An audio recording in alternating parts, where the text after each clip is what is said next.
안녕하세요. 저는 경기도에 살고 있는 열심히 제 삶을 살고 있는 화려한 돌싱입니다. 제가 이혼을 하기 전에는 주변에서 이혼을 접하게 되면 저는 안타까움, 안쓰러움을 표현하곤 했는데요. 그랬던 제가 요즘 지인들에게 이혼을 접하게 되면 잘했다고 합니다.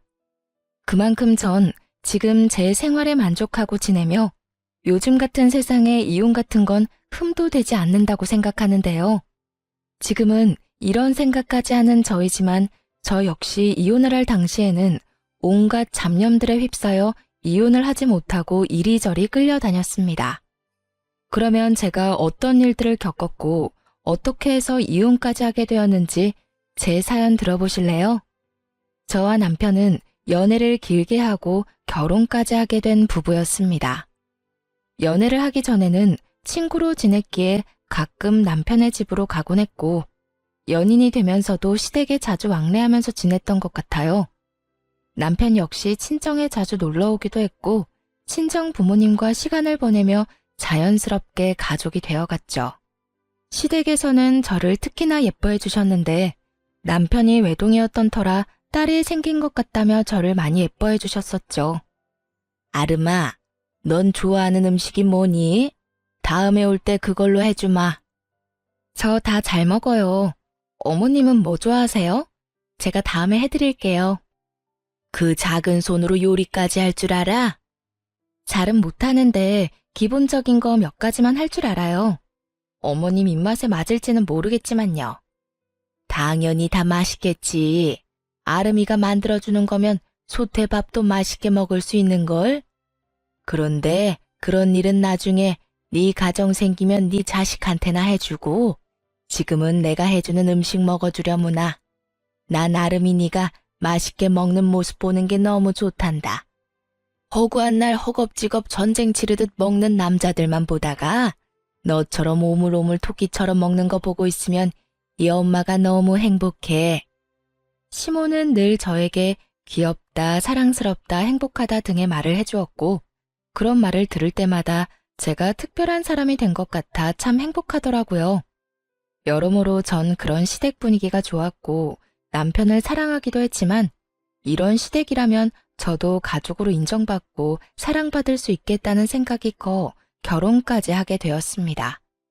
단 한 번의 큰 소리도 조금의 의견 충돌도 없이 결혼까지 마치게 되었고 친정을 비롯해 시댁까지 화기애애한 그 자체였어요. 첫 명절이 오기 전까지는요. 아무래도 명절, 제사에 대해 들은 것이 많아 어쩔 수 없이 긴장이 되기도 하고 우리 시댁은 어떤 분위기로 나를 대할까 하는 걱정도 되더라고요. 하지만 이런 제 우려와는 달리 저와 남편이 시댁에 도착하니 이미 시모 혼자 음식을 준비하고 있더군요.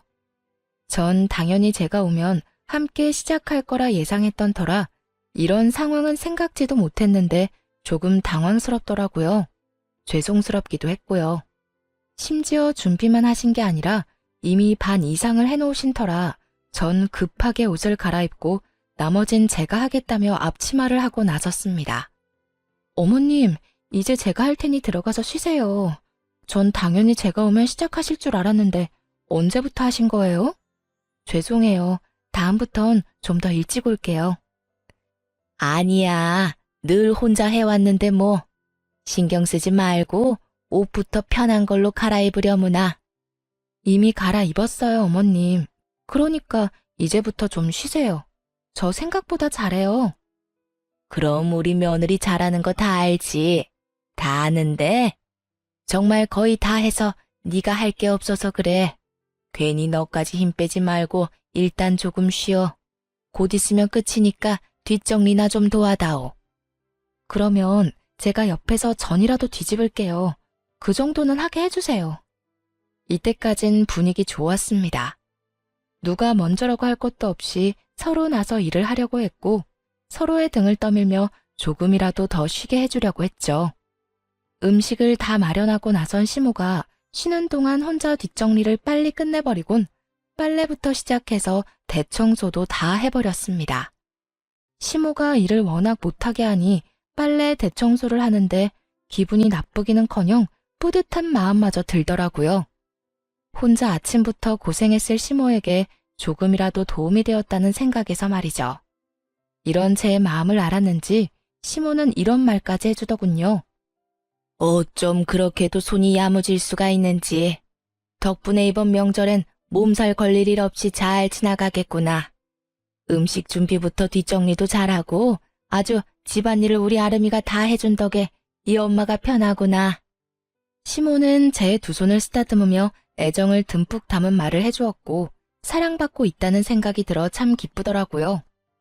그렇게 좋은 분위기에서 명절을 보냈고 친정으로 가기 전 저희를 배웅해주시는 시모에게 준비한 용돈 봉투를 드렸죠. 어머님, 저희 이제 가볼게요.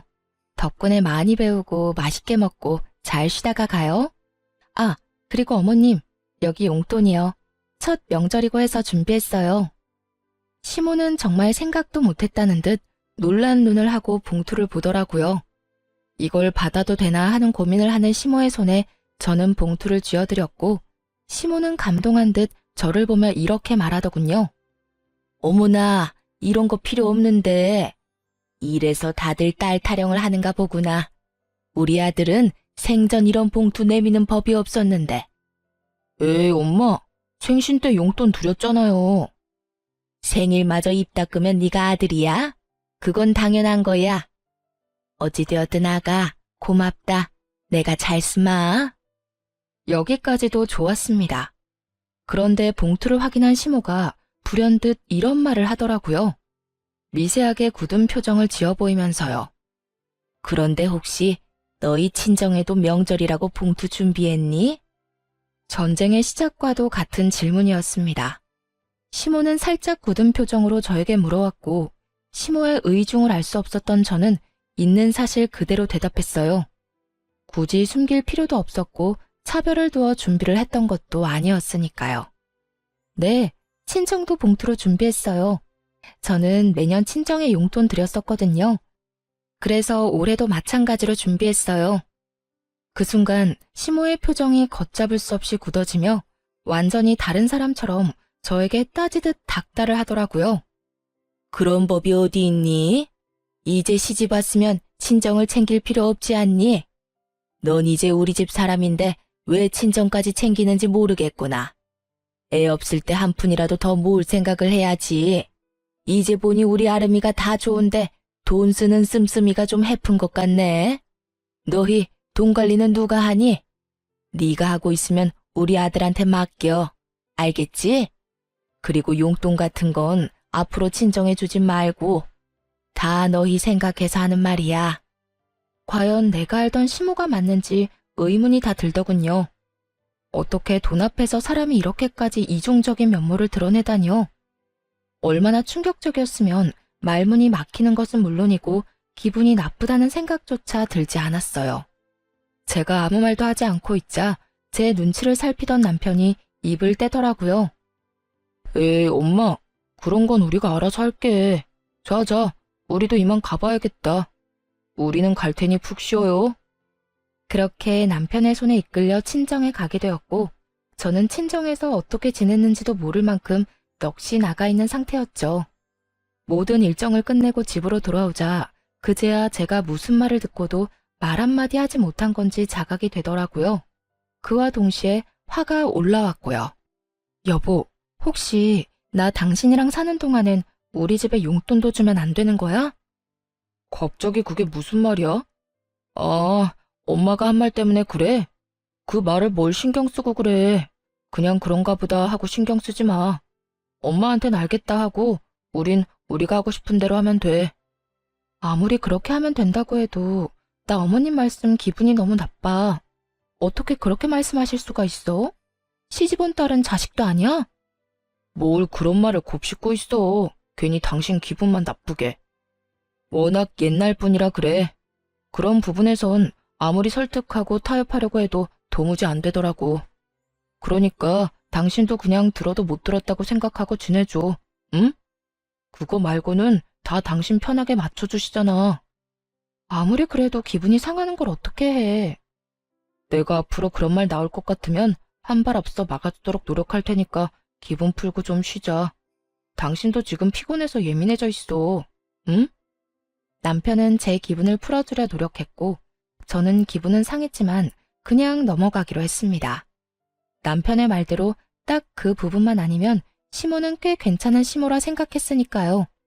그 딱 한 가지가 결국 저를 이혼까지 몰고 가게 될 줄은 그땐 몰랐습니다. 몇 번의 명절이 지나고 도무지 적응되지 않을 것만 같던 시모의 고지식한 면모도 적응이 되더라고요. 남편이 당부한 대로 앞에선 그저 네라고 답하고 뒤로는 친정을 챙기면 그만이었으니까요. 처음엔 그렇게 행동하는 저 자신이 싫었는데 어떤 면에선 그렇게 행동하는 것이 괜한 불화를 일으키지도 않고 얼굴을 붉힐 일도 없으니 현명한 며느리로서의 태도란 생각이 들기도 했습니다. 그러던 와중 친정아빠의 생신이 되었고 전 매번 시댁 어른들의 생신상만 차려들었던 것이 마음에 걸리더라고요. 그동안 부모님 생신상 한번 제대로 챙겨드리지 못한 것이 죄송한 마음이 들어 이번 생신은 집에서 대접해 드리기로 했죠. 엄마, 이번 아빠 생신상 내가 차려드릴 테니 시간 맞춰서 우리 집으로 와. 내가 입이 떡 벌어지게 한 상 차려드릴 테니까. 어머, 웬일이라니? 웬일은 무슨? 딸이 시집 가더니 철든 거지 뭐. 매번 시부모님들 생신상 차리면서 아빠 엄마 생각 많이 했었어. 딸이 돼서 제대로 된 생신상 한번 안 차려주고 시집 온 게 내심 죄송스럽기도 했고. 그러니까 이번엔 내가 처음부터 끝까지 다 준비할 테니까 시간 맞춰서 와서 식사만 하셔요. 그래, 알겠어. 네 아빠 또 울겠구먼. 그렇지 않아도 딸이라면 넘어가는 양반인데 그런 딸이 차린 생신상이라고 하면 눈물이 앞을 가려 밥이나 제대로 드실 수 있으려나 모르겠다. 어찌되었든 신경 써줘서 고마워, 딸. 덕분에 아빠 행복하겠네. 엄마와의 통화를 마치고 나니 더욱 죄송한 마음이 들더라고요. 이렇게 기뻐해 주실 줄 알았다면 진작 모셨을 텐데 하는 마음에서요. 전 더욱 생신 준비에 박차를 가했고 전날 장보기를 마치고 당일 아침부터 일어나 생신상을 준비했어요. 아침 일찍 일어나 남편 출근시키고 생신상 준비를 하는데 시모에게 전화가 오더라고요. 평소에도 통화는 자주 하던 터라 전 아무 생각도 의심도 없이 그 전화를 받게 되었습니다. 아름아, 우리 아들이 그러는데 오늘 사돈어른 생신 너희 집에서 한다며? 그 순간 정말 할 수만 있다면 남편 입을 찢어버리고 싶은 심정이었어요. 평소 시모가 어떤 사상을 가지고 있는 줄 알면서 그런 말을 전하는 것이 제정신 박힌 사람이 할 수 있는 일인가 싶더군요. 네, 밖에서 외식하는 것도 부담스럽고 해서 집에서 모시려고요. 좋은 변명이었다고 생각한 저와는 달리 시모는 제 생각보다 더 대단한 사람이더군요. 제 말에 이런 말을 했으니까요. 외식을 할 필요가 뭐가 있어. 그냥 친정에 가서 있는 반찬에 밥이나 한 끼 먹으면 되는 거지. 다른 것도 아니고 생신이니까 내가 이때껏 네 친정 생신은 챙기게 두었는데 아무래도 안 되겠구나. 앞으로 생신도 챙기지 말거라. 어떻게 된 사람이 이런 말을 할 수가 있는 걸까요? 같은 여자, 같은 며느리의 경험이 있는 사람으로서 다른 것도 아닌 부모님의 생신을 챙기지 말라고 명령할 수가 있는지 이해가 되지 않았어요. 부탁, 권유도 아닌 명령조 시모의 말투에 저 역시 화가 났어요. 네? 아무리 그래도 생신은 챙겨야죠. 생신 챙긴다면서 괜한 낭비하니까 그렇지. 오늘도 봐라. 내가 너희 집 잠시 들린다고 우리 아들한테 연락 안 했으면 이딴 짓이나 하고 있다는 것도 몰랐을 거 아니니? 요즘 물가가 얼마나 올랐는데 생신상을 그것도 집에서 차려준단 말이니? 네가 우리 아들 집에서 그딴 짓거리 하면 퇴근하고 피곤한 우리 아들 제대로 쉬지도 못하고 그게 뭐 하는 짓이냐고? 혹시 아세요? 너무 화가 나면 아찔해진다는 것을요. 저는 생전 처음으로 너무 화가 나 아찔해지는 기분을 느끼게 되었고 그 순간 이때껏 참아왔던 모든 것을 터뜨렸어요. 어머님, 정말 해도 해도 너무하네요. 다른 것도 아니고 생신인데 제가 이 정도도 못 해드리나요? 그거 얼마나 한다고. 그리고 생신상에 드는 비용도 제가 번 제 돈으로 마련하는 거라고요. 그리고 저희가 사는 이 집, 어머님 아들 집이 아니라 제 집도 된다고요. 집 살 때 제 돈도 절반 들어간 거 뻔히 아시면서 왜 그렇게 말씀하세요? 너 지금 나한테 따지고 드는 거니? 다 너 잘 되라고 하는 말인데 네가 이런 식으로 나오면 나 정말 섭섭하다. 너 잘 되라고 하는 말, 그 말이 전 그렇게 싫더라고요. 정말 제가 그리고 저희가 잘 되길 바란다면 이런 식의 강요는 아니지 않나요? 제가 나쁜 길로 빠져 쓰면 안 되는 곳에 돈을 낭비하는 것도 아니고 다른 사람도 아닌 저를 낳아주시고 정성으로 키워주신 부모님께 이 정도 돈과 시간도 쓰면 안 되는 거냐고요. 시모는 늘 우리가 잘 됐으면 한다는 말을 방패로 삼으며 저를 억압해왔고 전 이제 그 억압에서 벗어나기로 했죠. 저도 섭섭해요, 어머님. 어머님이 저 잘 되라고 하는 말씀 전부 다 저한테는 다 섭섭하다고요. 시집을 가면 딸이 아닌 게 되는 것도 아닌데 왜 제가 친정에 어떤 일도 하지 말라고 하세요? 저를 낳아주시고 이날 이때껏 온 정성을 쏟으면서 저를 키워주신 부모님께 아무것도 안 하고 아무 관심도 가지지 않는 게 정말 저를 위하는 일이라고 생각하세요? 전혀 아니에요. 전 한두 푼 아끼자고 그렇게 살고 싶지 않다고요. 전 앞으로 어머님이 뭐라고 하시든 간에 친정이 할 도리는 하면서 살 거예요. 이런 제가 정 마음에 들지 않으시면 제가 돈을 어떻게 쓰든 관심을 가지지 말아주세요. 그러면 서로 얼굴 붉히는 일도 없고 서로 좋지 않겠어요? 뭐야? 너 지금 말 다 했니? 아름이 너 그렇게 안 봤는데 아주 되바라졌구나. 어디 어른한테 버릇없이 그딴 식으로 말하는 게야? 내가 말했지? 다 너 잘 되라고 하는 말이라고. 처음엔 생신상 용돈으로 시작해서 나중엔 더 큰 돈, 더 큰 걸 바라는 게 사람 마음이란 걸 왜 모르니? 네 친정 부모님이라고 다를 줄 알아?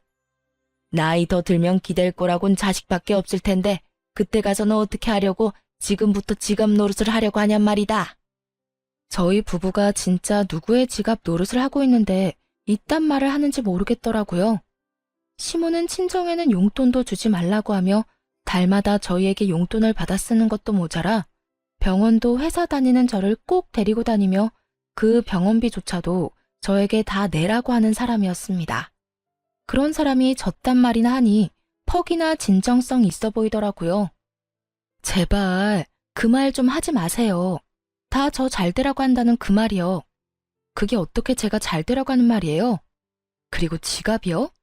그런 식으로 따지면 저희가 어머님께 매달 드리는 용돈부터 각종 병원비까지 더는 도움을 드리면 안 되겠네요.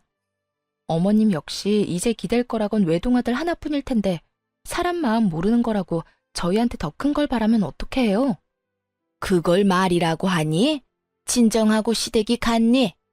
내가 누누이 말하지 않았니? 시집 오면 넌 친정 사람이 아니라 우리 이 시집안 사람이라고. 넌 이제 우리 가족인데 가족인 날 돕는 건 당연하지. 저한테는 그 모든 게 당연하지 않으니까 그렇게 살고 싶으신 어머님이나 친정 다 무시하면서 잘 사시고요. 저한테 더는 강요하지 마세요. 저 이만 끊을게요. 더 이야기 나누다간 정말 어머님하고 사이 틀어질까봐 겁나네요. 그러면 들어가세요. 저는 전화를 끊어버렸고 시모에게서 전화가 계속해서 왔지만 연락을 받지 않았죠. 정말 생각하면 할수록 화가 나더라고요. 시부의 생신날엔 시모와 함께 여행을 보내드렸고 시모의 생신날엔 명품 가방을 선물했었습니다. 물론 선물과는 상관없이 생신상까지 차려드렸었고요.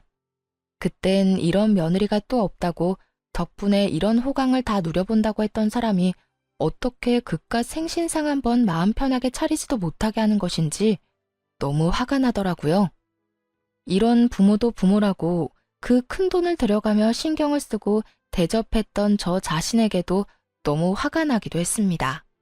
하지만 언제까지나 씩씩거리며 화를 내고 있을 수는 없는 노릇이었어요. 처음으로 차려드리는 친정아빠의 생신을 이딴 식으로 망치고 싶진 않았거든요. 그래서 전 마음을 가다듬고 기뻐하실 부모님의 얼굴을 떠올리며 생신상을 준비했고 밑재료 준비를 끝내고 한숨 돌릴 때쯤 거칠게 문을 두드리는 소리가 들려오더군요. 야! 야! 문 열어! 이 문 당장 열어! 설마 했던 우려가 현실이 되는 순간이었어요.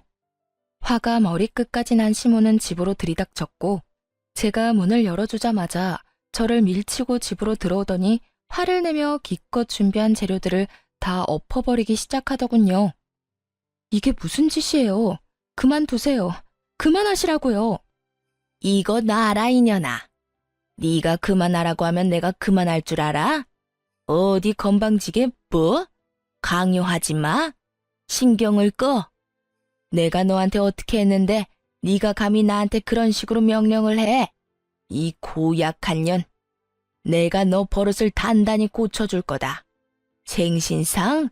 웃기지 마. 내가 절대 아무것도 못하게 해줄 테니까. 아무리 말려도 눈이 돌아버린 시모를 말리는 건 불가능했어요. 이미 재료들은 손 쓸 수 없이 망가진 상태였고 제가 말리면 말릴수록 시모는 더 격하게 난동을 부리더군요. 시모는 아예 집에서 어떤 음식도 만들게 하고 싶지 않았는지 아예 냉장고 문까지 열어 모든 음식들을 다 꺼내 바닥에 쏟아부어 버리더군요.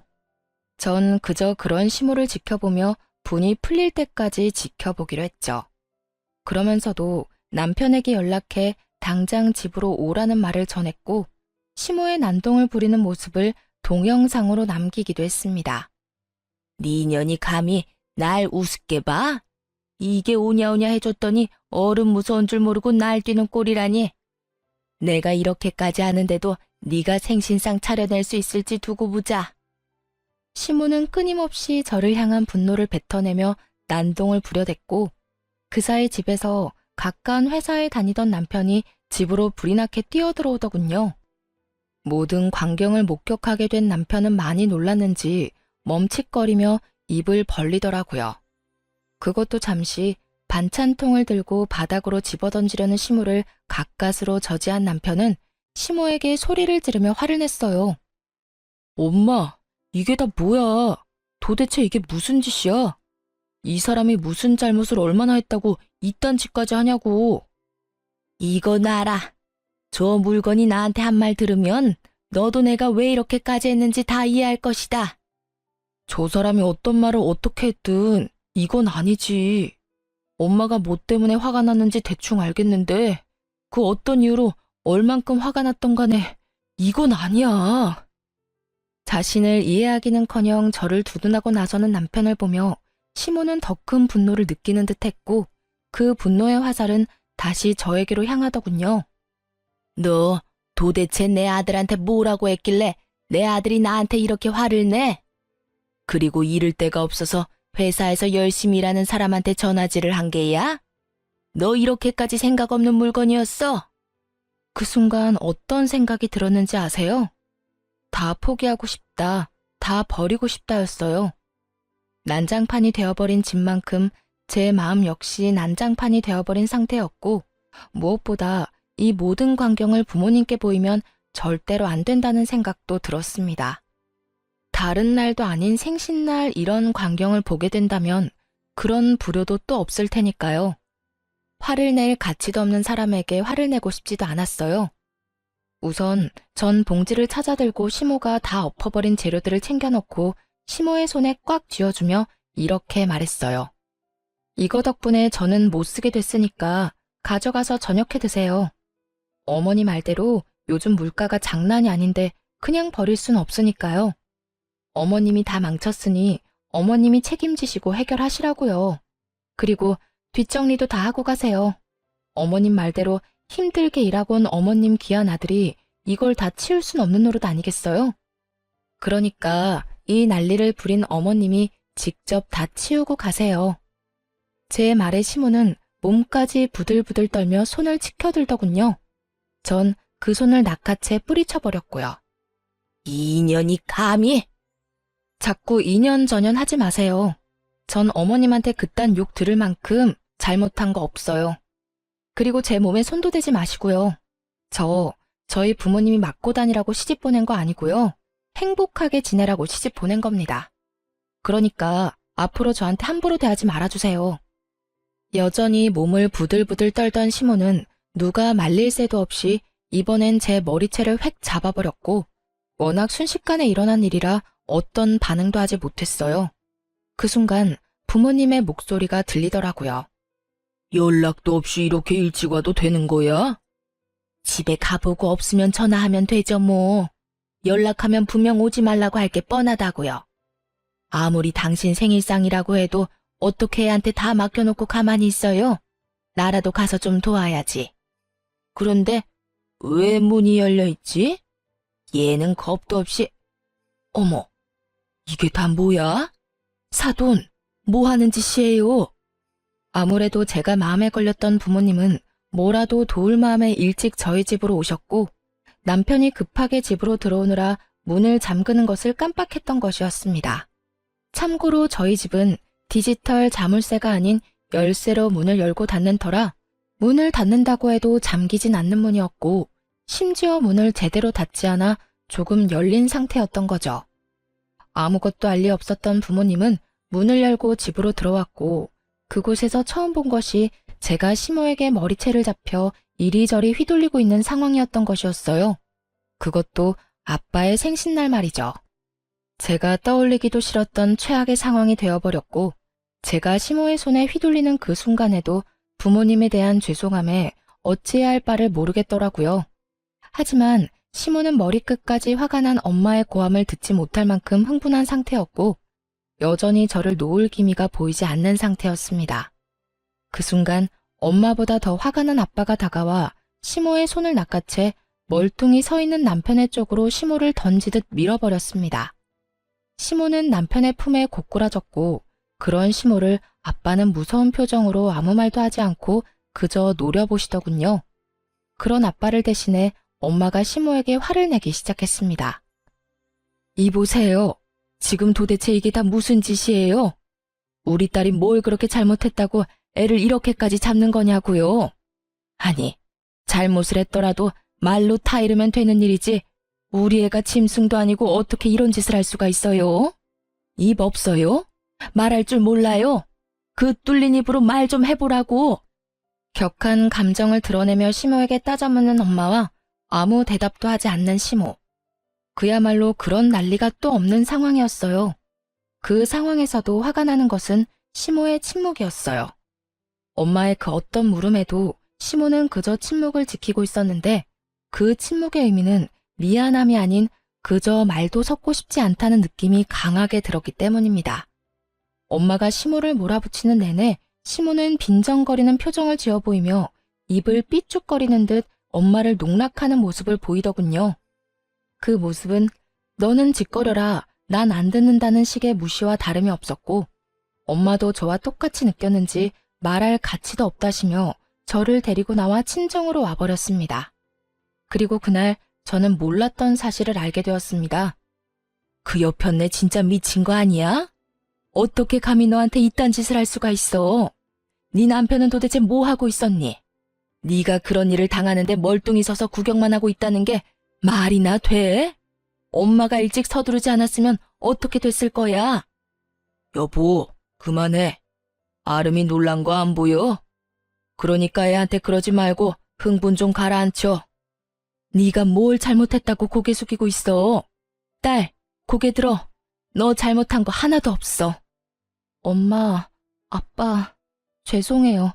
하필 생신날 이런 꼴 보여서. 네 잘못 아니라니까. 어떻게 인간의 탈을 쓰고 남의 집 자식한테 그딴 짓을 할 수가 있어? 인간이라면 그러면 안 되지. 돈 받아갈 땐 그렇게 고맙다고 바닥 갈라지게 고개 숙이고 잘하겠다고 하더니 이게 잘하는 거야? 머리채나 잡아뜯는 게 잘하는 거냐고. 돈? 엄마, 그게 무슨 말이야? 그 뒤로 이어진 엄마의 말은 정말 어이가 없더라고요.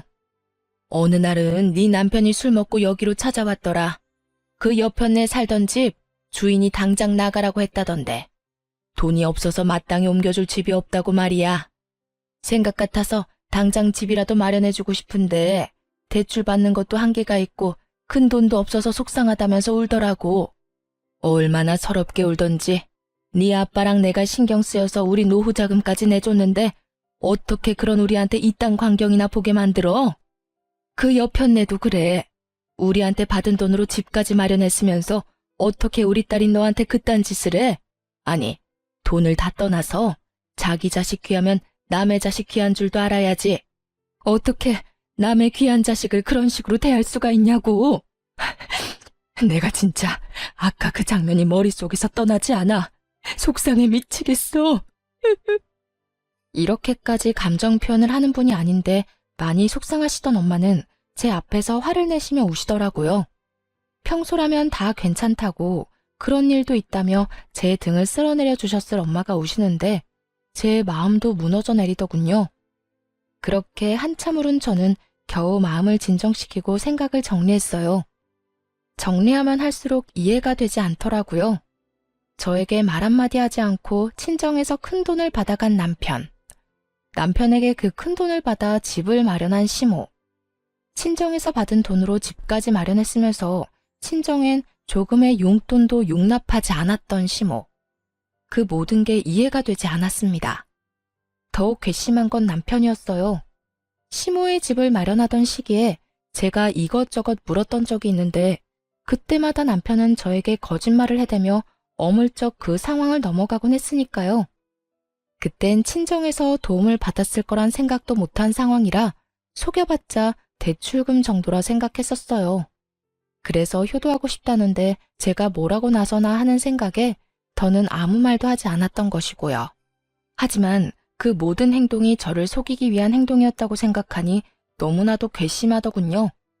그렇게 남편에 대한 실망감과 시모에 대한 넘치는 분노 때문에 어찌해야 할 바를 모르고 있었어요. 그러는 와중에도 남편은 와서 빌기는커녕 연락 한 통이 없더라고요.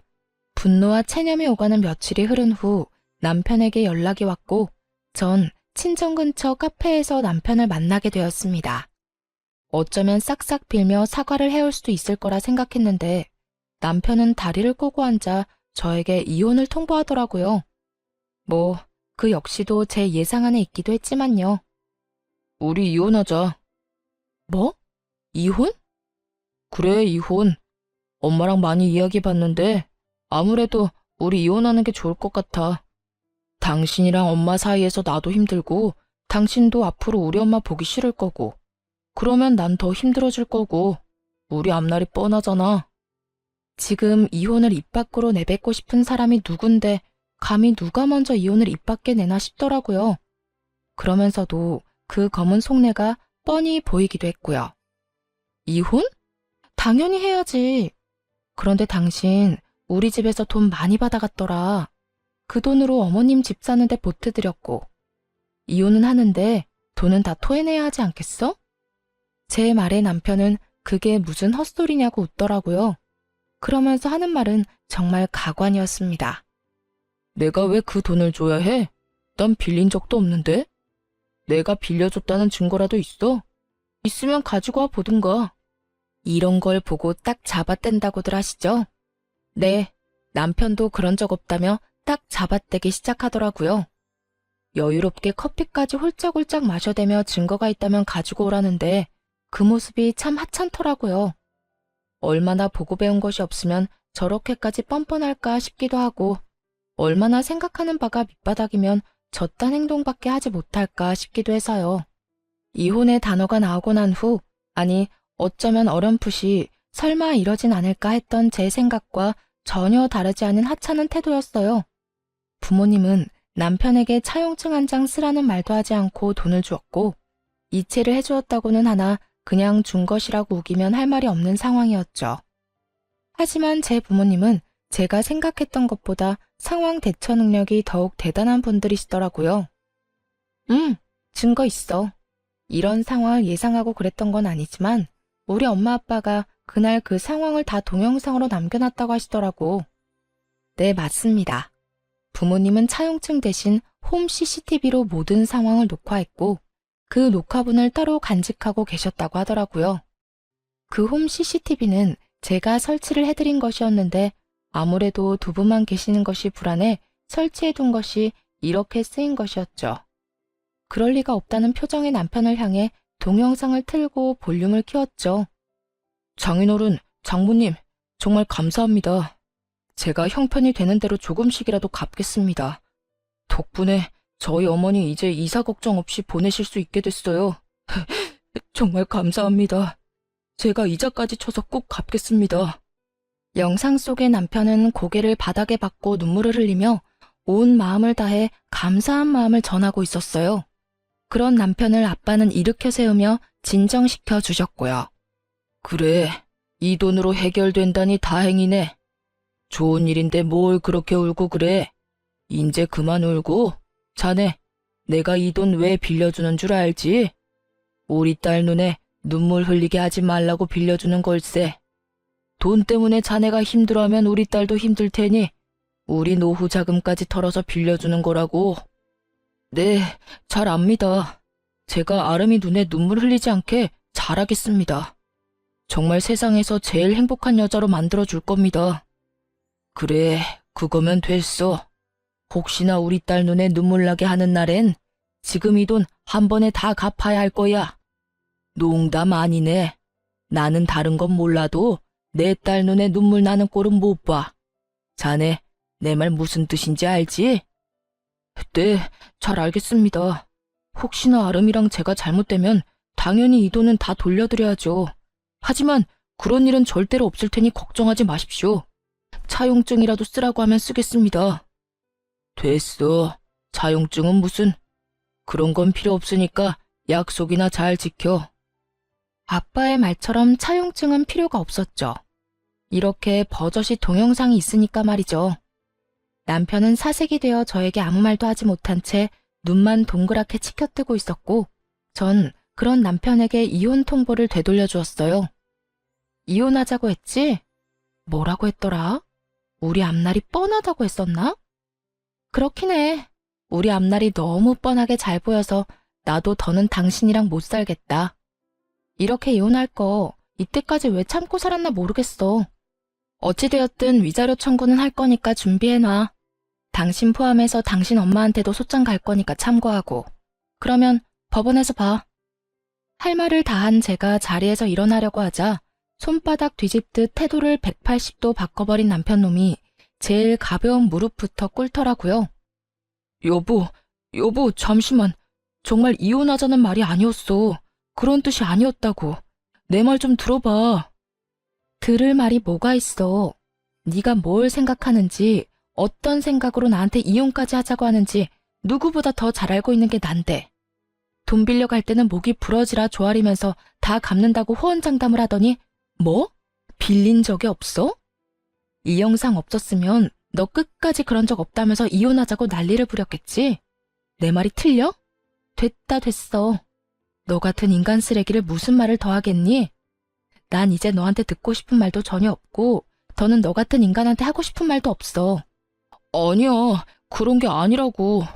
난 그저 내가 이혼하자고 하면 당신이 숙이고 들어올 줄 알고 그런 거였어. 그리고 돈은 당신이 막 몰아붙이니까 나도 순간 짜증이 나서 아무 말이나 짓거린 거야. 아, 진짜 구질구질하다. 변명을 하려거든 제대로나 해. 되지도 않는 변명으로 그렇지 않아도 폭발 직전인 사람 더 열받게 하지 말고. 변명이 아니라 진심이야. 제발 내 말 좀 믿어주라. 나 당신 아직 많이 사랑해. 사랑 같은 소리 하네. 이거 나.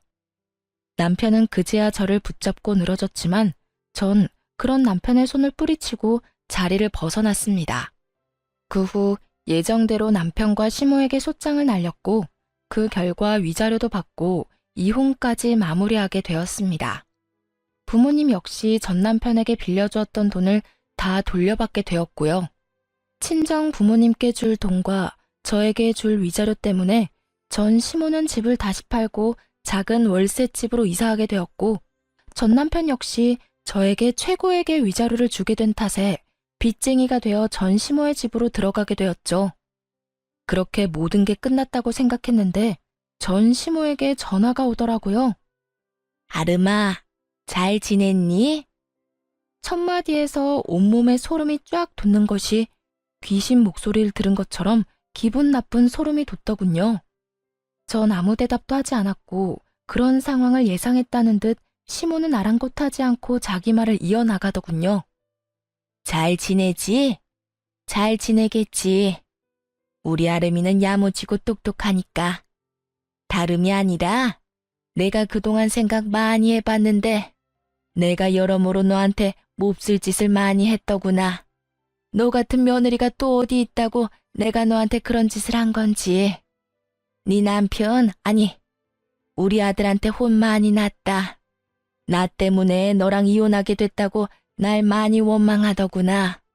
틀린 말은 아니지. 내가 널 이혼시킨 거나 마찬가지지. 내가 정말 미안해. 그래서 말인데, 내가 이렇게 사과할 테니 이혼은 없던 일로 하면 안 되겠니? 기가 막히더라고요.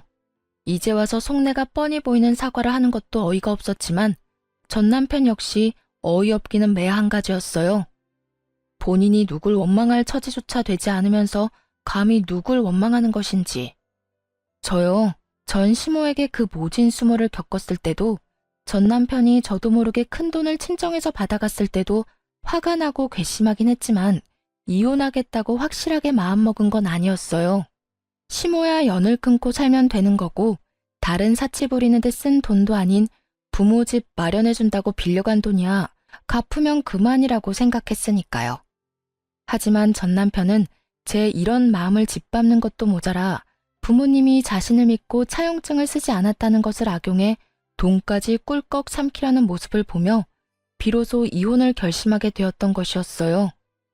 물론 불을 지핀 건 시모가 맞지만 그 작은 불씨를 큰 불로 만든 것이 본인이면서 시모를 앞세워 저를 설득하려는 그 속내가 참 어이없으면서도 화가 나더군요.